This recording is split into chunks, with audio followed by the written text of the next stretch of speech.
السلام علیکم۔ کبیرہ گناہوں کا بیان۔ شرک باللہ، اس کی دو قسمیں ہیں۔ شرک اکبر۔ پہلا شرک اکبر، اللہ تعالیٰ کے ساتھ کسی دوسرے کی عبادت کرنا یا کسی طرح کی عبادت غیر اللہ کے لیے کرنا شرک اکبر کہلاتا ہے۔ مثلا غیر اللہ کے لیے ذبح کرنا اور پکارنا وغیرہ جیسی عبادت شامل ہے۔ مشرکین اللہ تعالیٰ کی عبادت کے ساتھ دوسری چیزوں کی بھی عبادت کیا کرتے تھے۔ اس کے گناہ کبیرہ ہونے کی دلیل درج ذیل آیت ہے۔ اللہ اس کو تو بے شک نہ بخشے گا کہ اس کے ساتھ شرک کیا جائے، لیکن اس کے عبادت دوسرے گناہ جسے کو چاہے گا بخش دے گا۔ مزید شرک اصغر، اعمال صالحہ میں دکھاوے اور ریاکاری کو کہتے ہیں۔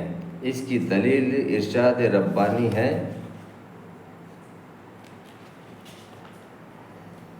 سو بڑی خرابی ہے ایسے نمازیوں کے لیے جو اپنی نمازوں کو بھول بیٹھے ہیں، اور جو ایسے ہیں کہ ریاکاری کرتے ہیں اور استعمال کی چیزوں کو بھی روکے رکھتے ہیں۔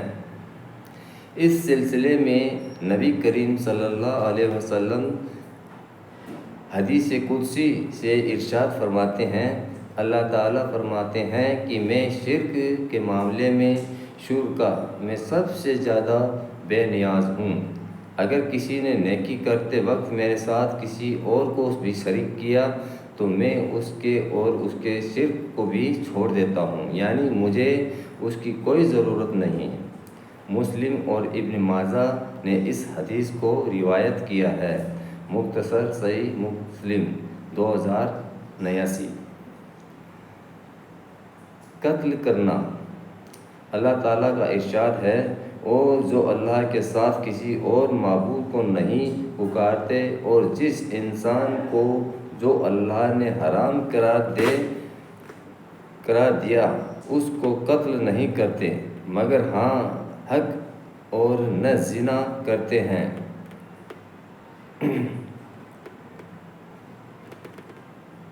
اور جو کوئی ایسا کرے گا اس کو سزا سے سابقہ پڑے گا۔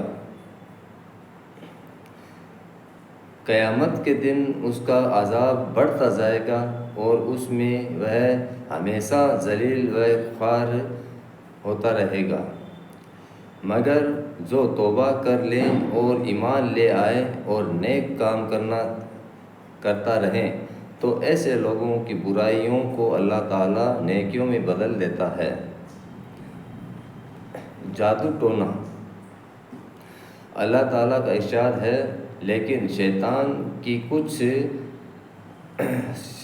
ہی کچھ کیا کرتے تھے، وہ لوگوں کو سحر جادوگری کی تعلیم دیتے تھے۔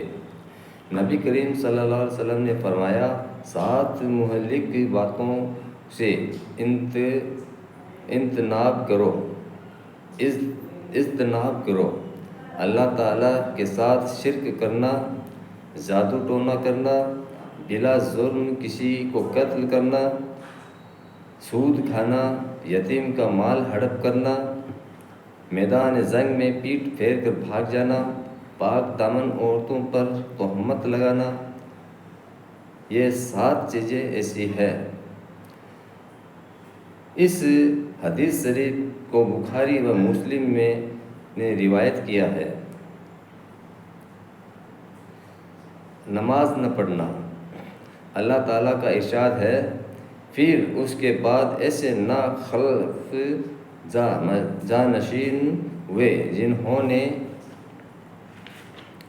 جنہوں نے نماز کو برباد کیا اور خواہشات کی پیروی کی، تو عنقریب وہ خرابی سے دوچار ہوں گے۔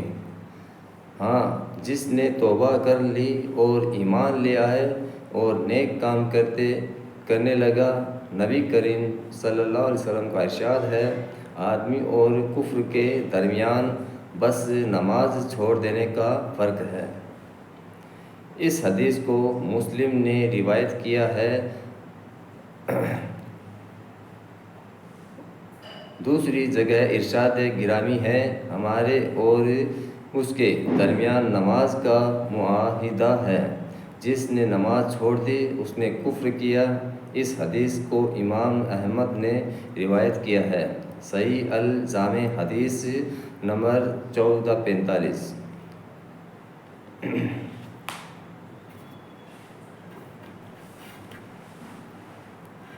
زکوٰۃ نہ دینا۔